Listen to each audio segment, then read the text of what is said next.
But if you look at what we've done, if you have the courage to really look at it, you'll see that not only do our kids think their worth comes from grades and scores, but that when we live right up inside their precious developing minds all the time, like our very own version of the movie Being John Malkovich, we send our children the message, hey kid, I don't think you can actually achieve any of this without me. And so with our overhelp, our overprotection, overdirection, and handholding, we deprive our kids of the chance to build self-efficacy, which is a really fundamental tenet of the human psyche, far more important than that self-esteem they get every time we applaud. Self-efficacy is built when one sees that one's own actions lead to outcomes, not... There you go. Not one's parents' actions on one's behalf, but when one's own actions lead to outcomes. So simply put, if our children are to develop self-efficacy, and they must, then they have to do a whole lot more of the thinking, planning, deciding, doing, hoping, coping, trial and error, dreaming and experiencing of life for themselves. Now, am I saying every kid is hardworking and motivated and doesn't need a parent's involvement or interest in their lives and we should just back off and let go? Hell no. That is not what I'm saying. What I'm saying is when we treat grades and scores and accolades and awards as the purpose of childhood, all in furtherance of some hoped-for admission to a tiny number of colleges or entrance to a small number of careers, that's too narrow a definition of success for our kids. And even though we might help them achieve some short-term wins by overhelping, like they get a better grade if we help with do their homework, is we should be less concerned with a specific set of colleges they might be able to apply to or might get into, and far more concerned that they have the habits, the mindset, the skill set, the wellness to be successful wherever they go.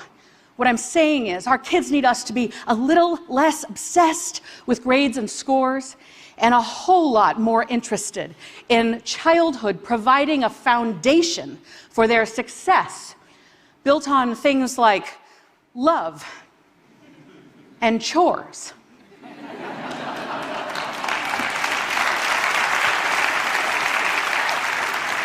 Did I just say chores? Did I just say chores? I really did. But really, here's why.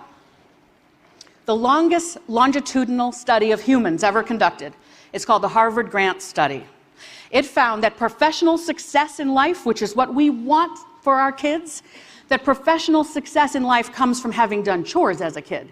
And the earlier you started, the better. That a roll up your sleeves and pitch in mindset, a mindset that says, there's some unpleasant work, someone's got to do it, it might as well be me. A mindset that says, I will contribute my effort to the betterment of the whole. That's what gets you ahead in the workplace. Now, we all know this. You know this. We all know this. And yet, in the checklisted childhood, we absolve our kids of doing the work of chores around the house. And then they end up as young adults in the workplace, still waiting for a checklist. But it doesn't exist. And more importantly, lacking the impulse, the instinct to roll up their sleeves and pitch in and look around and wonder, how can I be useful to my colleagues? How can I anticipate a few steps ahead to what my boss might need? A second very important finding from the Harvard Grant Study said that happiness in life comes from love. Not love of work, love of humans. Our spouse, our partner, our friends, our family. So childhood needs to teach our kids how to love, and they can't love others if they don't first love themselves, and they won't love themselves if we can't offer them unconditional love.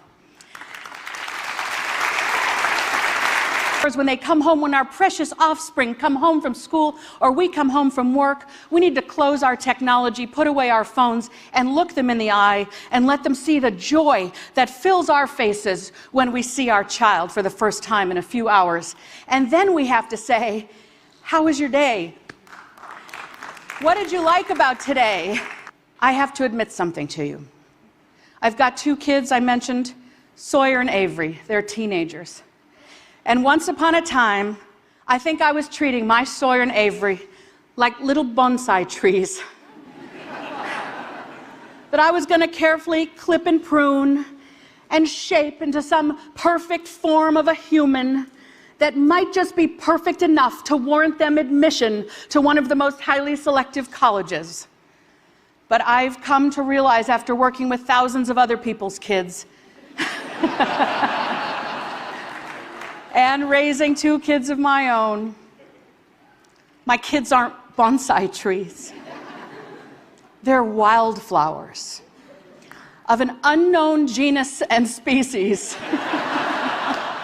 And it's my job to provide a nourishing environment, to strengthen them through chores, and to love them so they can love others and receive love. And the college, the major, the career, that's up to them. My job is not to make them become what I would have them become, but to support them in becoming their glorious selves. Thank you. Thank you. Thank you.